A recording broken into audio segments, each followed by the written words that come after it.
क्या आपकी सफलता की सबसे बड़ी बाधा बाहरी नहीं बल्कि आंतरिक है? आज की दुनिया में अहंकार कई जीवन पर प्रभाव डालने वाली एक व्यापक चुनौती बन गया है। लेकिन वास्तव में अहंकार क्या है? कुछ लोग इसे घमंड या अहंकार के रूप में देखते हैं, जबकि अन्य इसे आत्मसमृद्धि की भावना व हमेशा उपस्थित मैं के रूप में समझते हैं, जो अक्सर नियंत्रण ले लेता है। क्या आपको लगता है कि आपका अहंकार आपके लक्ष्यों के रास्ते में खड़ा हो सकता है? क्या आप असफलताओं के बाद वापस उभरने के लिए संघर्ष करते हैं, या कभी कभी ऐसा लगता है कि जीवन नियंत्रण से बाहर हो रहा है? रायन हॉलिडे की ईगो इज द एनिमी आपके लिए एक सही मार्गदर्शक है। यह पुस्तक आपको आपके अहंकार को पहचानने और प्रबंधित करने में मदद करने के लिए बनाई गई है, जो अक्सर आपका सबसे बड़ा दुश्मन हो सकता है। व्यावहारिक सलाह और वास्तविक जीवन की कहानियों के माध्यम से आप आत्म प्रतिबिंब और विनम्रता का अभ्यास करके अपने अहंकार को नियंत्रित रखने की तकनीकें सीखेंगे। यह यात्रा केवल अहंकार पर काबू पाने के बारे में नहीं है, यह एक मानसिकता को अपनाने के बारे में है जो आत्म महत्व के बजाय विकास को महत्व देती है। इन चुनौतियों का सामना करने में आप अकेले नहीं हैं। अहंकार मानव अनुभव का एक स्वाभाविक हिस्सा है, लेकिन इसे प्रबंधित करना महत्वपूर्ण है, क्योंकि यदि इसे नियंत्रित नहीं किया गया तो यह हमें असफलता की ओर ले जा सकता है। आपकी सफलता आपके हाथों में है। अहंकार को वो चीज न बनने दें जो आपको पीछे खींचे। यह किताब आपको अपना अहंकार नियंत्रित करने के लिए मूल्यवान अंतर्दृष्टि और उपकरण प्रदान करती है। अर्थपूर्ण विकास और लचीलापन की ओर एक मार्ग बनाना। तो चलिए ईगो इज द एनिमी से मुख्य सबक में गोता लगाते हैं और अपने सच्ची क्षमता को अनलॉक करने के लिए अहंकार को कैसे पार किया जाए यह जानें। किसी भी नई यात्रा की शुरुआत में हम अक्सर उत्साहित होते हैं, फिर भी थोड़े चिंतित रहते हैं। इस असहजता को शांत करने के लिए हम भीतर देखने की बजाय बाहरी आराम और आश्वासन खोजने की कोशिश करते हैं। हम ध्यान और पहचान की लालसा रखते हैं, फिर भी अक्सर हमारी योजनाओं के बारे में बात करना उन पर कार्य करने से आसान होता है।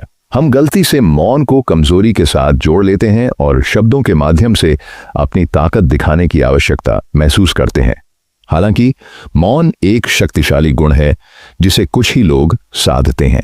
अत्यधिक बात करने से हमारा संकल्प कमजोर होता है और हमारे लक्ष्यों को पूरा करने के लिए आवश्यक कार्यों से ध्यान भटकता है।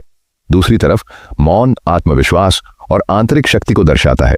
मनोवैज्ञानिक रूप से जितना अधिक हम अपने लक्ष्यों के बारे में बात करते हैं, उन्हें पूरा करने की संभावना उतनी ही कम होती है। बात करने से उपलब्धि का आभास पैदा हो सकता है, जो हमारी वास्तविक कार्रवाई की इच्छा को कम कर देता है। यही कारण है कि हमारे बोलने की प्रवृत्ति को नियंत्रित करना और व्यर्थ की बातों के जाल में फंसने से बचना आवश्यक है। मौन हमें बेहतर प्रदर्शन करने में मदद कर सकता है, क्योंकि यह हमें उस कार्य पर ध्यान केंद्रित रखने में सहायक होता है। इसे बेहतर समझने के लिए एक कहानी पर नजर डालते हैं। यह कहानी कार्यकर्ता अपटन सिंक्लेयर की है, जिन्होंने 1934 में कैलिफोर्निया के गवर्नर के लिए चुनाव लड़ा था। अपने अभियान के दौरान सिंक्लेयर ने एक असामान्य कदम उठाया। उन्होंने नामक एक छोटा सा पुस्तक प्रकाशित किया, कैलिफोर्निया के गवर्नर और मैंने गरीबी कैसे समाप्त की। इस किताब में उन्होंने भूतकाल में लिखा, मानो उनकी पहले ही चुनाव जीतकर गरीबी समाप्त करने की नीतियां सफलतापूर्वक लागू हो गई हों। सिंक्लेयर का मानना था कि उनके पास जनता के साथ जुड़ने की अनोखी क्षमता थी, लेकिन उन्हें यह अंदाजा नहीं था कि यह विचार उल्टा पड़ेगा। अपनी योजनाओं का खुलासा करके उन्होंने अनजाने में अपने विरोधियों को एक लाभ दे दिया। और भी बुरा यह हुआ कि उन्होंने स्वयं अभियान में रुचि खोना शुरू कर दिया, क्योंकि किताब ने उनके मन में समय से पहले सफलता की भावना पैदा कर दी थी। हालांकि उनकी किताब की लाखों प्रतियां बिकीं, सिंक्लेयर का अभियान असफल रहा। वह चुनाव 2,50,000 वोटों से हार गया और उसने प्रभावी रूप से अपने लक्ष्य से खुद को दूर कर लिया था। उनकी किताब ने एक मानसिक भ्रम पैदा कर दिया था कि उन्होंने जो करने का लक्ष्य रखा था वह पहले ही हासिल कर लिया है, जबकि वह न तो गवर्नर बने थे और न ही कोई ठोस कदम उठाया था। अपनी ही बातों के जाल में फंसकर सिंक्लेयर के प्रयास ठह गए, जिससे दुनिया को यह दिखाते हुए कि वास्तव में कुछ हासिल करने के लिए शब्दों को नियंत्रित रखना कितना महत्वपूर्ण है। यदि आप अपने काम में सफल होना चाहते हैं तो आपको अत्यधिक बातें करने से बचना होगा और शांत ध्यान से काम करें। अपनी योजनाओं के बारे में बात करना आपके दिमाग को यह मानने के लिए भ्रमित कर सकता है कि आपने उन्हें पहले ही प्राप्त कर लिया है, जिससे आपको वास्तविक कार्रवाई करने से रोका जा सकता है।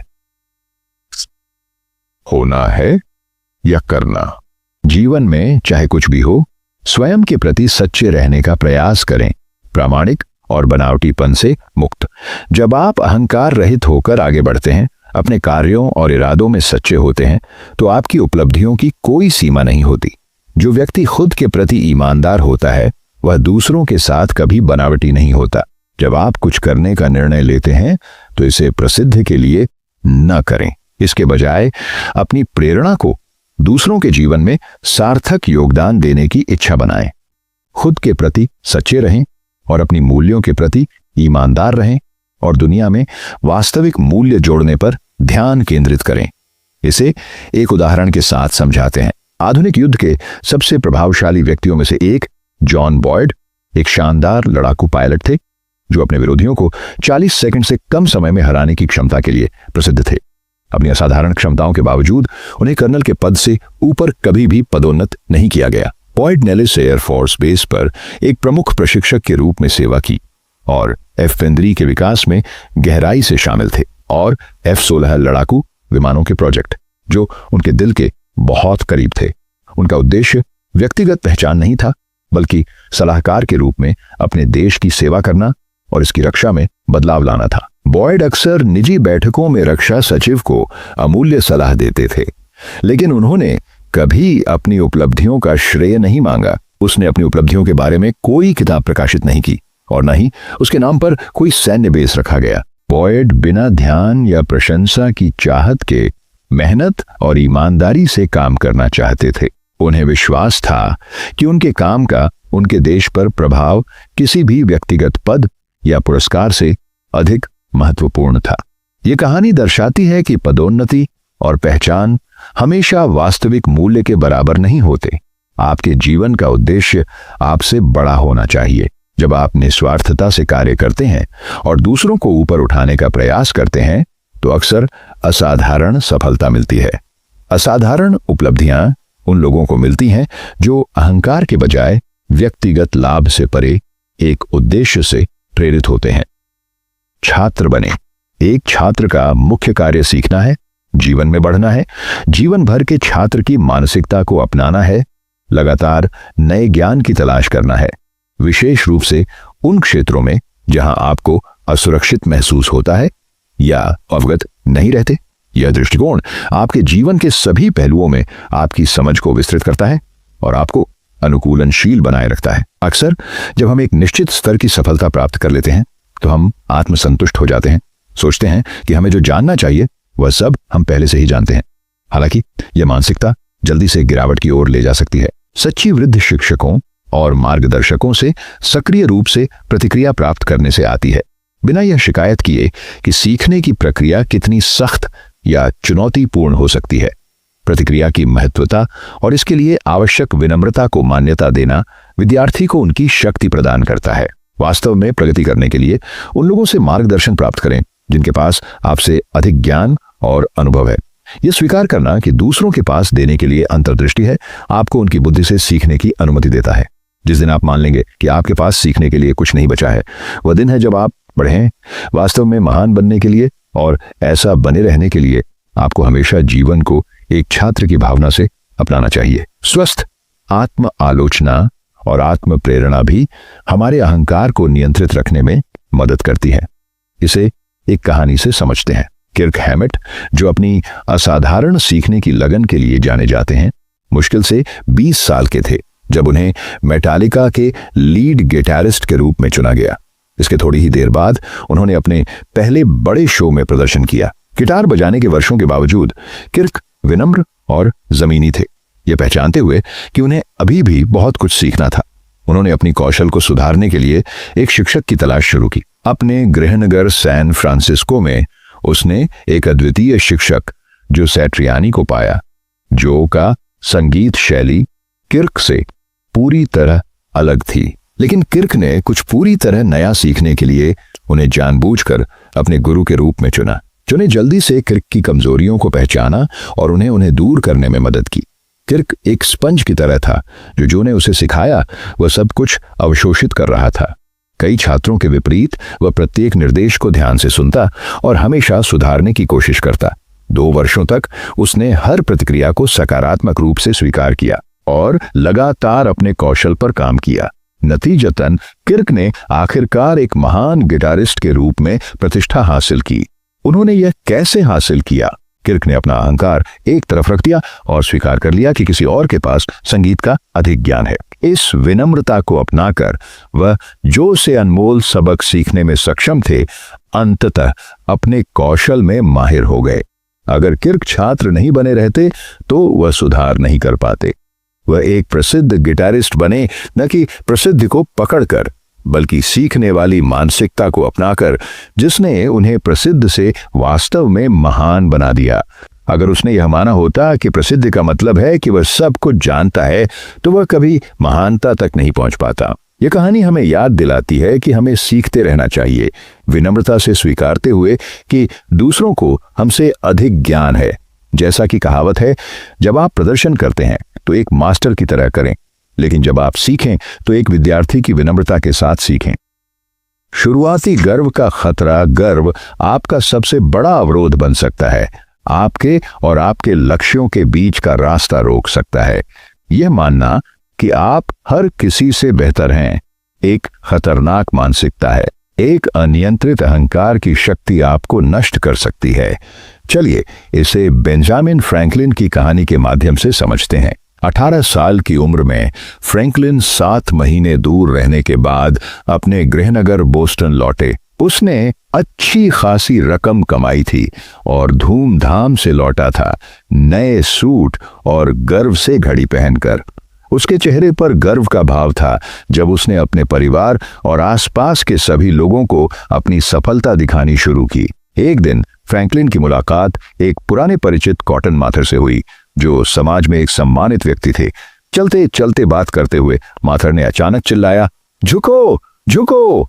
लेकिन फ्रैंकलिन अपनी शेखी में व्यस्त आगे के नीची छत के बीम को नहीं देख पाया और अपना सिर जोर से मार लिया। मैथर ने तब उससे कहा, यह घटना फ्रैंकलिन पर गहराई से प्रभाव डाला, जिससे उसे एहसास हुआ कि उसका अहंकार उस पर हावी हो रहा है। उसने अपने गर्व का सामना करना शुरू कर दिया, यह समझते हुए कि यह उसे ऐसा व्यक्ति बना रहा था जो वह नहीं बनना चाहता था। यह सबक हम सभी पर लागू होता है। जब घमंड हावी होने लगता है तो जीवन अक्सर हमें वापस पृथ्वी पर ले आता है। अहंकार घमंड को जन्म देता है और हमें विनम्रता से दूर करता है। इसलिए अपने अहंकार पर नियंत्रण रखें और विनम्रता के साथ जीने का प्रयास करें। यह दृष्टिकोण आपको जमीन से जुड़ा रखेगा और जीवन की चुनौतियों का सामना करने में आपकी मदद करेगा। अपने आप को कहानी मत बताओ। जब आप अपना सर्वश्रेष्ठ प्रयास करते हैं तो सफलता निश्चित रूप से मिलती है। यही कारण है कि आपके कार्य में हर छोटे विवरण पर ध्यान केंद्रित करना आवश्यक है, ताकि उच्च गुणवत्ता के परिणाम सुनिश्चित हों। हालांकि जब हम कुछ नया शुरू करते हैं, चाहे वह नौकरी हो या व्यवसाय, तो हम अक्सर अपने मन में एक काल्पनिक कहानी बनाने लगते हैं। सोचते हैं कि चीजें कैसे होंगी और हम किस सफलता को प्राप्त करेंगे। यह मानसिक कहानी खतरनाक हो सकती है क्योंकि यह पूरी तरह से हमारी कल्पना में है और अभी तक वास्तविकता नहीं है। फिर भी यह हमारे अहंकार को बढ़ा सकती है, जिससे हमें समय से पहले गर्व महसूस हो सकता है। चलिए इसे बिल वॉल्श की कहानी के माध्यम से समझते हैं। बिल वॉल्श एक प्रसिद्ध फुटबॉल कोच और जनरल मैनेजर ने सबसे खराब फुटबॉल टीमों में से एक को कोच करने की चुनौती ली। सिर्फ 3 वर्षों में उन्होंने इस हारने वाली टीम को सुपर बाउल चैंपियंस बना दिया। उनकी सफलता का कारण था छोटी से छोटी बातों पर भी गहरा ध्यान केंद्रित करना। वॉल्श ने न केवल मैदान पर बल्कि इसके बाहर भी अनुशासन स्थापित किया। उन्होंने अपने खिलाड़ियों को लॉकर रूम साफ रखने की शिक्षा दी और धूम्रपान, गाली गलौज या लड़ाई पर प्रतिबंध लगाया। अखबारों ने वॉल्श को एक प्रतिभा के रूप में सराहना शुरू कर दिया और उनकी सफलता की कहानियां व्यापक रूप से फैल गईं। हालांकि वॉल्श ने प्रशंसा पर कोई ध्यान नहीं दिया, इसे पूरी तरह से अनदेखा करने का निर्णय लिया क्योंकि वह जानते थे कि यह अहंकार की ओर ले जा सकता है। दुर्भाग्यवश उनके खिलाड़ी इस प्रचार से अछूते नहीं थे। समय के साथ वे अति आत्मविश्वासी हो गए और उनकी आत्मविश्वास आत्मसंतोष में बदल गई। इस अति आत्मविश्वास ने उनके प्रदर्शन पर काफी प्रभाव डाला, जिसके कारण वे 22 में से 12 खेल हार गए। यह दर्शाता है कि जब हम शीघ्र ही श्रेय लेना शुरू कर देते हैं तो क्या होता है। हमारे मन में बस जाते हैं। हम कम प्रयास करने लगते हैं और हमारे काम की गुणवत्ता गिर जाती है। 49 यार को अपनी खोई हुई मानकों को वापस पाने के लिए कड़ी मेहनत करनी पड़ी। यह प्रारंभिक गर्व के खतरों में एक कठिन सबक था। यही कारण है कि वॉल्श ने मीडिया की प्रशंसात्मक उपाधियों को कभी अपने सिर पर चढ़ने नहीं दिया। अपने बारे में ज्यादा बात करना आपको घमंडी, अति आत्मविश्वासी और अंततः कम मेहनती बना सकता है। इस जाल में फंसने से बचने के लिए जमीन से जुड़े रहें, अपने प्रयासों पर ध्यान केंद्रित करें और जीत की काल्पनिक कहानियां बनाए बिना सफलता को स्वयं बोलने दें। आपके लिए क्या महत्वपूर्ण है? सच्ची सफलता प्राप्त करने के लिए यह समझना बहुत जरूरी है कि आपके लिए वास्तव में क्या मायने रखता है। फिर भी मानव स्वभाव अक्सर हमें उस चीज से असंतुष्ट कर देता है जो हमारे पास है और हमें दूसरों की चीजों का पीछा करने पर मजबूर करता है ताकि हम सबसे ज्यादा पा सकें। हम अक्सर अपनी यात्रा की शुरुआत सच्चे महत्व की चीजों पर ध्यान केंद्रित करके करते हैं, लेकिन जैसे ही हम उसे प्राप्त करते हैं, अहंकार अपना घर बनाने लगता है। हम उन अवसरों के लिए हाँ कहने लगते हैं जिनकी हमें वास्तव में आवश्यकता नहीं होती, सोचते हुए कि वे हमें अधिक सफल बनाएंगे, लेकिन वास्तव में वे हमें हमारे सच्चे मार्ग से और दूर ले जाते हैं। यह मानसिकता हमें एक भ्रामक दुनिया में फंसा देती है जो हमारे लक्ष्यों से कटी होती है। आइए इसे उलिसिस एस ग्रांट की कहानी से समझते हैं। अमेरिकी गृह युद्ध के बाद उलिसिस एस ग्रांट एक अत्यधिक प्रभावशाली व्यक्ति बन गए। हालांकि उन्हें राजनीति में ज्यादा रुचि नहीं थी, उन्होंने प्रारंभ में एक सेना जनरल के रूप में करियर चुना। हालांकि एक समय पर उन्होंने सर्वोच्च राजनीतिक पद, राष्ट्रपति पद के लिए चुनाव लड़ने का निर्णय लिया। ग्रांट चुने गए, लेकिन उनका राष्ट्रपति कार्यकाल अमेरिकी इतिहास में सबसे भ्रष्ट और समस्याग्रस्त कार्यकालों में से एक साबित हुआ। 2 कठिन कार्यकालों के बाद उन्होंने पद छोड़ दिया। अपनी आर्थिक भविष्य को सुरक्षित करने के लिए उन्होंने फर्डिनेंड वार्ड नाम के एक वित्तीय विशेषज्ञ के साथ साझेदारी की और एक ब्रोकरेज वेंचर में अपना सारा पैसा निवेश कर दिया। दुर्भाग्यवश वार्ड ने ग्रांट को धोखा दिया, जिससे वह दिवालिया हो गए। ग्रांट की विफलता उनके अपनी सच्ची रुचियों के बजाय धनी व्यापारियों के साथ प्रतिस्पर्धा करने की इच्छा से हुई।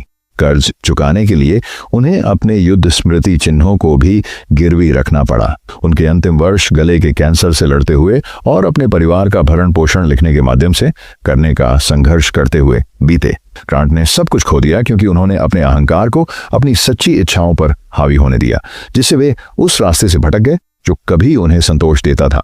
बजाय इसके कि वे उन चीजों पर ध्यान दें जो उनके लिए महत्वपूर्ण थीं, वह दूसरों के साथ प्रतिस्पर्धा में उलझ गए, जिसने अंततः उनके पतन का कारण बना। यह कहानी हमें याद दिलाती है कि असली महत्व की चीजों को नजरअंदाज करना और अहंकार को हमें चलाने देना विनाशकारी परिणामों का कारण बन सकता है। इस बात पर ध्यान केंद्रित करें जो वास्तव में मायने रखता है और उसे अपनी गतिविधियों का मार्गदर्शक बनने दें, न कि उस चीज के आकर्षण को जो दूसरों के पास है या दुनिया को खुद को साबित करने की इच्छा। जिंदा समय या मृत समय। यह सफलता जीवन की यात्रा का अटल हिस्सा है। जब आप असफलताओं का सामना करें तो उन्हें आपको रोकने न दें। हर बार जब आप ठोकर खाते हैं तो फिर से उठने का साहस पाएं। जब चीजें योजना के अनुसार नहीं होती तो गुस्सा या निराश महसूस करना स्वाभाविक है, लेकिन उन भावनाओं में अटके मत रहिए। नई संभावनाएं आपका इंतजार कर रही हैं। इस किताब के लेखक बताते हैं कि समय के 2 प्रकार होते हैं, मृत समय और जीवित समय। मृत समय वे समय की अवधि है जब हम निष्क्रिय रूप से प्रतीक्षा करते हैं, जबकि जीवन काल वह समय है जब हम सीखने, बढ़ने और उत्पादक रहने के लिए उपयोग करते हैं। कई लोग मृत समय के जाल में फंस जाते हैं, लेकिन सफल होने के लिए आपको यथासंभव जीवित समय में रहने का प्रयास करना चाहिए। माल्कम एक्स की कहानी पर विचार करें, जो एक प्रसिद्ध अपराधी थे जो बाद में एक सम्मानित मंत्री और कार्यकर्ता बने। अपने युवा काल में माल्कम, जिन्हें डेट्रॉयट रेड के नाम से जाना जाता था, अपराध में गहराई से शामिल थे। एक गैंग का नेतृत्व करते थे जो ड्रग व्यापार से लेकर डकैती तक हर चीज में संलग्न था। हत्या करने के बाद वह निडर होकर जिया, बिना मरने या मारने का डर। आखिरकार मलकॉम को गिरफ्तार कर लिया गया और 21 साल की उम्र में उसे 10 साल की सजा हुई। उसका जीवन केवल उसके लिए नहीं बल्कि समाज के लिए भी शर्म का कारण बन गया था। एक छोटी सी जेल की कोठरी में बंद उसने सलाखों के पीछे 1 दशक की निराशाजनक वास्तविकता का सामना किया। फिर भी इसी कैद में माल्कम ने बदलना शुरू किया। उसने अपने सज्जा के हर एक सेकंड का उपयोग जेल के पुस्तकालय में उपलब्ध पुस्तकों में खो जाने का निर्णय लिया। माल्कम ने जेल में रहते हुए दर्शनशास्त्र, धर्म और इतिहास का अध्ययन किया। खुद को फिर से बनाने के लिए अपने समय का उपयोग किया। उसने अपनी असफलताओं पर ध्यान नहीं दिया, बल्कि मृत समय की बजाय जीवंत समय चुना। हर पल का महत्व समझा। जेल से बाहर निकलने तक माल्कम एक्स ने न केवल अपनी जिंदगी बदली थी, बल्कि एक नागरिक अधिकार कार्यकर्ता के रूप में अनगिनत अन्य लोगों को प्रेरित किया, मानवता की बेहतरी के लिए खुद को समर्पित किया। ये कहानी हमें उस कहावत की याद दिलाती है कि नया रास्ता अपनाने के लिए कभी देर नहीं होती। कभी यह मत सोचें कि बदलाव का समय निकल गया है। जब तक आपके पास बदलाव की इच्छा है, सही समय अब है। जीवंत समय चुने, प्रत्येक क्षण को चुनौतियों का सामना करते हुए भी विकास के अवसर के रूप में उपयोग करें। कहीं न कहीं हमें सीमा रेखा खींचनी होती है। हम सभी असफलता का अनुभव करते हैं, लेकिन इसका मतलब यह नहीं है कि हमें अपने अहंकार को नियंत्रित करने देना चाहिए। असफलता के प्रति गलत निर्णय लेने से स्थिति और खराब हो जाती है। हर सुबह एक नई शुरुआत का अवसर प्रदान करती है। हालात चाहे जैसे भी हों, अपने चरित्र और आत्मसम्मान को बनाए रखने का प्रयास करें। समस्याएं अस्थायी होती हैं, और यदि आप असफल होते भी हैं तो यह अंत नहीं है। अहंकार हमें विफलता पर शर्मिंदगी महसूस करा सकता है, लेकिन यह सोच गलत है। आइए एक कहानी से सीखें जो इस सबक को दर्शाती है। जॉन डिलोरेन, एक प्रसिद्ध कार निर्माता, को अपने व्यवसाय में लगातार गिरावट का सामना करना पड़ा। स्थिति को स्वीकार करने और हार मानने के बजाय डिलोरेन ने अवैध तरीकों से अपनी कंपनी बचाने का निर्णय लिया। उसने अपनी वित्तीय स्थिति को बचाने के एक हताश प्रयास में 220 पाउंड कोकीन की डील में निवेश किया। परिणाम गंभीर थे। उसे $60 मिलियन के नशीले पदार्थों के सौदे के लिए गिरफ्तार किया गया, जो उसके करियर के अंत का संकेत था। इस घटना ने सार्वजनिक बदनामी की ओर ले जाया और डेलोरियन बदनामी और घोटाले का प्रतीक बन गया। अंत में वह अपनी ही पतन का शिल्पकार था। कोई और दोषी नहीं था। उन्होंने अपने अहंकार को एक कठिन स्थिति को आपदा में बदलने दिया। जब डेलोरियन को एहसास हुआ कि उनका व्यवसाय असफल हो रहा है, तब वह इसे गरिमा के साथ बंद करने का विकल्प चुन सकते थे। इसके बजाय उन्होंने विफलता को शर्म के स्रोत के रूप में देखा, एक गलती जिसने अंततः उन्हें सब कुछ खोने पर मजबूर कर दिया। यह कहानी हमें यह याद दिलाती है कि असफलता को स्वीकार करें, बिना अहंकार को हमारे चुनावों को विकृत करने दें। दृढ़ता और हताशा के बीच एक रेखा खींचें और जानें कब छोड़ना चाहिए। असफलता शर्म का कारण नहीं है, यह एक सीखने और बढ़ने का अवसर है, जब तक हम इसे ईमानदारी से सामना करते हैं। प्रयास पर्याप्त है, कभी भी स्वार्थ या लालच को आप पर हावी न होने दें। सिर्फ अपने लिए ही नहीं, बल्कि दूसरों के लिए भी अच्छा करने का प्रयास करें। जीवन में ऐसे समय होंगे जब आपकी सारी कोशिशों के बावजूद परिणाम आपकी उम्मीदों के अनुसार नहीं होगा। कभी कभी आप खुद को ऐसी स्थितियों में पाएंगे जहां आपके पास कोई नियंत्रण नहीं होगा और दूसरे आपके काम का श्रेय ले सकते हैं। ऐसे क्षणों में अहंकार आपको कमजोर कर सकता है, लेकिन विनम्र विचार बनाए रखना आवश्यक है। परिणाम से जुड़ने के बजाय अपने प्रयास को महत्व देने पर ध्यान केंद्रित करें, क्योंकि वही सबसे अधिक महत्व रखता है। इतिहास के महानतम सैन्य जनरलों में से एक बेलिसारियस इस पाठ का उदाहरण है। उन्होंने बीजान्टिन साम्राज्य के लिए कई युद्ध लड़े और बर्बर कब्जे से रोम को वापस प्राप्त करने के मिशन का नेतृत्व किया। फिर भी अपनी जीतों के बावजूद उनकी उपलब्धियों को कभी सार्वजनिक रूप से नहीं मनाया गया। सम्राट जस्टिनियन को बेलिसारियस की लोकप्रियता पर शक होने लगा और अंततः उन्होंने इतिहासकारों को उनकी प्रतिष्ठा और विरासत को खराब करने का आदेश दिया। विद्वानों के अनुसार बेलिसारियस को उसकी संपत्ति और उपाधियों से वंचित कर दिया गया था। लेकिन जस्टिनियन यहीं नहीं रुके। उन्होंने बेलिसारियस को अंधा भी करवा दिया और सड़कों पर भीख मांगने के लिए मजबूर। ईर्ष्या और असुरक्षा से प्रेरित जस्टिनियन बेलिसारियस की बढ़ती शोहरत को सहन नहीं कर सका। इस गंभीर अन्याय के बावजूद बेलिसारियस ने कभी शिकायत नहीं की या अहंकार और कड़वाहट को धूमिल नहीं होने दिया। उसने समझा कि वह दूसरों की उसके बारे में राय को नियंत्रित नहीं कर सकता और उसने अपने सिद्धांतों के प्रति सच्चे रहने का विकल्प चुना। अपने देश की सेवा करना उसका सर्वोच्च कर्तव्य था और उसने किसी पुरस्कार की तलाश नहीं की या पहचान की चाह किए बिना जो बात बेलिसारियस को उल्लेखनीय बनाती थी वह थी विपत्ति का सामना करते समय उसकी अटल ईमानदारी। जब उसे अनुचित तरीके से व्यवहार किया गया तब भी वह सही मार्ग पर बने रहे, बिना प्रसिद्धि या इनाम की उम्मीद के अपने काम के प्रति समर्पित रहे। उनकी कहानी हमें याद दिलाती है कि सच्ची महानता हमारे कार्यों में जो प्रयास और समर्पण होता है, सच्ची महानता उसी में निहित है, न कि हमें जो मान्यता मिलती है उसमें। निष्कर्ष इस पुस्तक में आपने सीखा कि अपनी योजनाओं के बारे में उन्हें पूर्ण करने से पहले अधिक बात करना आपकी सफलता की संभावनाओं को कम कर सकता है। जब हम अपनी योजनाओं को समय से पहले व्यक्त करते हैं तो हमारे मन को ऐसा लग सकता है कि हमने उन्हें पहले ही प्राप्त कर लिया है, जिससे हमें रुचि और प्रेरणा कम हो सकती है। आपने यह भी सीखा है कि ईमानदार और जमीनी बने रहना कितना महत्वपूर्ण है। विनम्रता हमें सफलता प्राप्त करने के बाद भी हमारी जड़ों से जोड़े रखती है।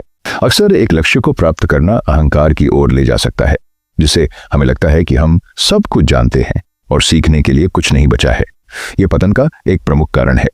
छात्र बने रहना आवश्यक है, सीखने की कोई सीमा नहीं है और जो कुछ भी आप सीखते हैं वह किसी न किसी तरह से आपके विकास में योगदान देता है। दूसरों के पास ऐसा ज्ञान हो सकता है जो आपके पास नहीं है और आप उनसे मूल्यवान अंतर्दृष्टि प्राप्त कर सकते हैं।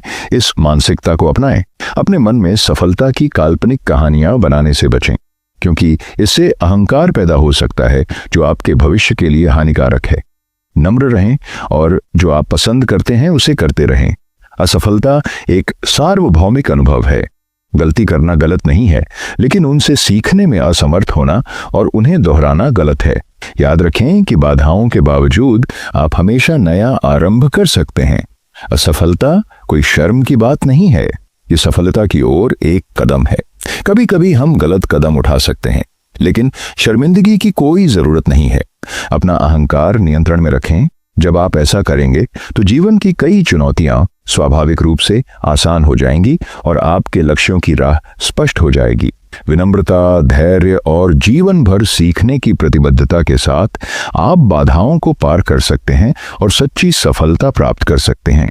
इस ऑडियो बुक सारांश को सुनने के लिए धन्यवाद, जो रयान हॉलिडे की किताब ईगो इज द एनिमी पर आधारित है। हमें उम्मीद है कि इसने अहंकार को दूर करने और विनम्रता और लचीलापन के माध्यम से सच्ची सफलता पाने पर मूल्यवान अंतर्दृष्टि प्रदान की है। अगर आपको यह सारांश पसंद आया तो हमारी और सामग्री भी देखें, जिसमें प्रेरणादायक पुस्तक, सारांश और जीवन बदलने वाले पाठ शामिल हैं।